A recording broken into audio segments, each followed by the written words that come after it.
Hoops, what's going on with Liam Martin and Cameron Munster? There was a bit of a beat up or not throughout the day. The last couple of days we've been reporting on it. We haven't. I think it was the Daily Telegraph who did. And the music started for this one as well. But I love this, Braith. I think there is some genuine bad blood. You can hear Taylor Swift in the background. Here's Cameron Munster, one of the great larrikins and characters of the game. Liam is Liam.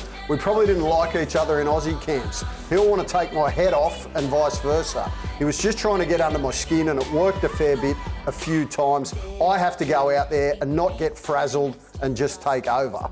So that was Cameron. I think now we've got Liam responding coming up shortly. That's just about to roll over. Here it is. Can we get the music back again, please? The bad blood. I was planning on going after him and the rest of the Storm team like I usually do. It won't change anything in that aspect. I thought we were sweet. I wouldn't say we were best mates, but I thought we were fine. I was quite surprised by it. It is what it is. I love this, Gordon. I absolutely love it. You don't have to like everybody you played with. I didn't. Especially from another state, but you've got to respect them. When you're in a team, there's that mutual respect, but there's some players you just don't get along with. But when you're on a tour and you're away for 8 weeks, you get your little groups and you go have your meals or whatever, and it's happened, I think, ever since the Australian side has gone away.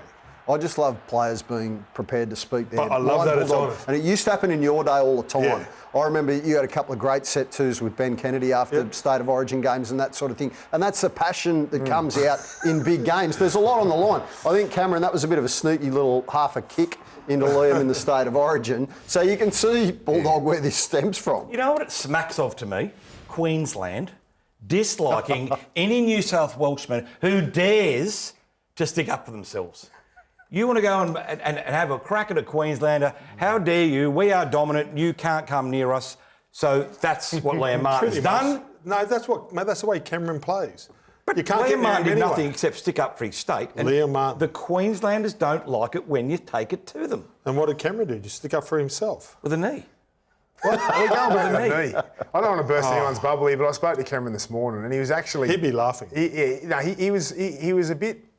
He didn't mean it that way. I know I hate to burst your bubble here, Hoops, but he was disappointed because he actually likes Liam a lot and he didn't want to put fuel to any fire and he's got a good relationship with him. Yeah, they don't get along like they're best mates or anything, and of course they're not going to. They've got a grand final to play this week and neither team really like each other, let's be honest, but he certainly doesn't have an issue with him. Good smother, Braith. Come on. Telling you. Put the hose away. I'm telling you. Put the hose away. I'm telling you, we mate. love this. I know you do. That's why I was hesitant to say it. We love a feud between rival players. Yeah. I think there is some genuine feeling there. Yeah. There's no doubt. Sweep all what's been in the papers aside, come Sunday, they will go after each other. Anyway. No doubt. They're going to and that's awesome. All right, yeah, nice. Munster says he was inspired by the Panthers' dynasty to remain in Melbourne, and I'll speak first on this because I was obviously a part of the negotiations for Cameron to stay at Melbourne, and the key was for him, which I was surprised with throughout the negotiations, there was so much money on the line with the Dolphins, not only on field but off field. It was significant. Like, it was more than anyone could ever imagine. The difference, if he would have left his Melbourne Storm to go to the Dolphins, the opportunity was incredible. But it just come down to the fact that he's a competitor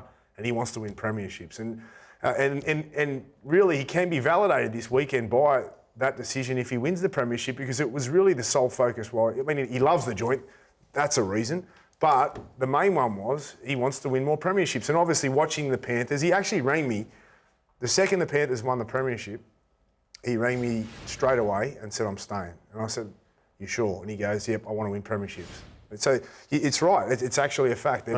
Watching that is what drives him, and winning competitions, winning games, and that's why he plays the game. How close was he to going, Braith? Oh, he was very close. At different times, I thought he was going. I've said that before. But he just loves Melbourne too much.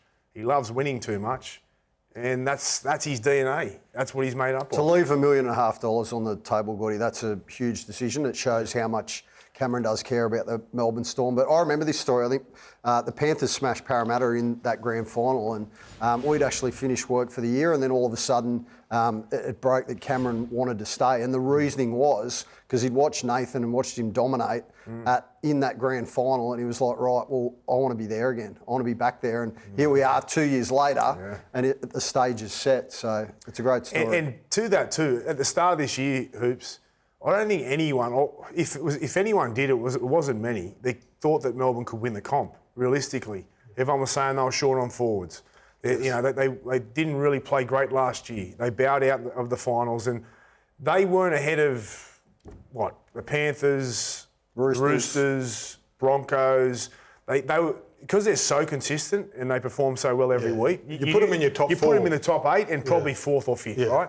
But I don't think anyone thought that they'd be in a grand final this week. No. Until halfway during the year, of course. But my point is, to start the year. I remember sitting on this show and they were criticised for having a pop gun forward pack, and that includes Nelson Sofa-Solomona. I know he won't play this weekend, but there's certainly not too much pop gun about the way that Nelson plays. But you're right, Braith, none of the experts had the Melbourne Storm winning the minor premiership or being in the grand final. So it just goes to show that all that work that they do, they go and do the boot camp in Geelong over the course of the summer. Craig makes every new player that hasn't been at the club previously go out and get an actual proper job and know what it's like to do a hard day's yakka on the tools. The system works, and it doesn't matter who they bring in. Yes, they've got the best spine in the competition, but it's also down to damn good coaching and the system that they've got set up. You can't blame the experts, though, for not picking the Storm. No way. King, Howarth, Meaney, Blore, Liero, Alec McDonald. Exactly. That's not, in many ways, a grand final winning side. And I say that with all due respects to Craig Bellamy, but when you see that on paper, you don't think that's going to win it. We just said that. Yeah, but I said it in a better way. Well, just you come in so hard, I thought he's going to go against it. I had the list. Just by naming and shaming. I had the list, mate. All right, nice. He could be on for the Clive Churchill tonight. Mate, with this type of performance, Bulldog. All right, let's get to the Panthers, right? Can they keep doing it? They're going for a 4-peat. It is out of this world. They can do it. I think that they're a big possibility of doing it. No one can deny that. What do you guys think? If you base it on last week, and that's the only way you can judge your form at the moment, certainly Melbourne's form was clinical, brilliant and impressive compared to the Panthers, who I thought were quite clunky. Whether Penrith had one eye in the grand final, I don't know whether they would be that arrogant or not, but maybe they did.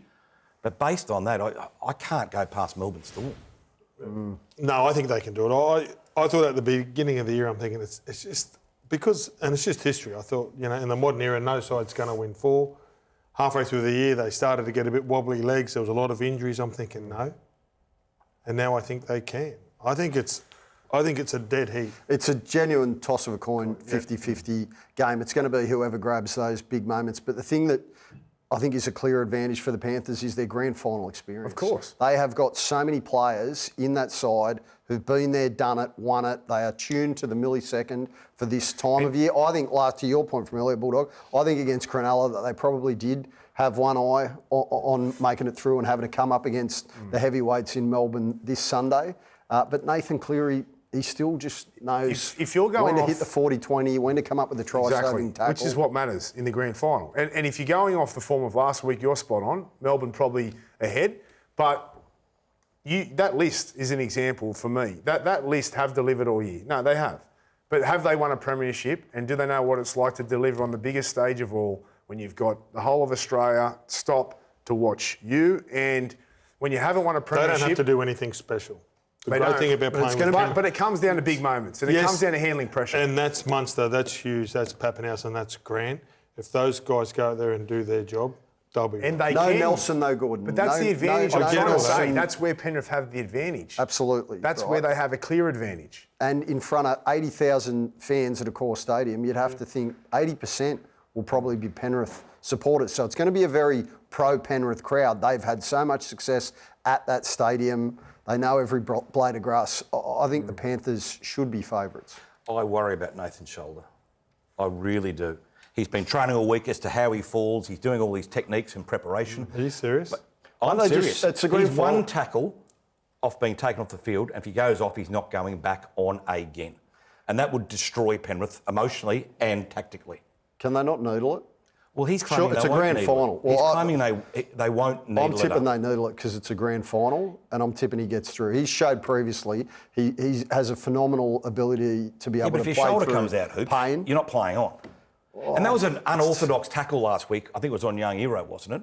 Yes. That's when it came out again, and that's when he went to grab it straight away. But then he played on after that. I know he ultimately came off after a couple more sets, but he made tackles. To me, I think if you needle it. I know some of the fear factor mongers are all saying, oh, what was the quote during the week from NRL Physio? It's a ticking time. Oh, was it? Ticking time bomb. Ticking time bomb. This NRL Physio is getting a start off all the journos this week, I must say. He's becoming quite prominent. He's a good man. He's a good man. Is he? Okay. You were really worried about it. You were really worried about it earlier. Buzz was sad the other night about Nelson. You're worried about Nathan. There's a lot I just think, Braith, it'd be a tragedy. Look at him there. You can see him one tackle and he gets up and grabs it. I just think it'd be a tragedy for the game. I'm just worried about you two.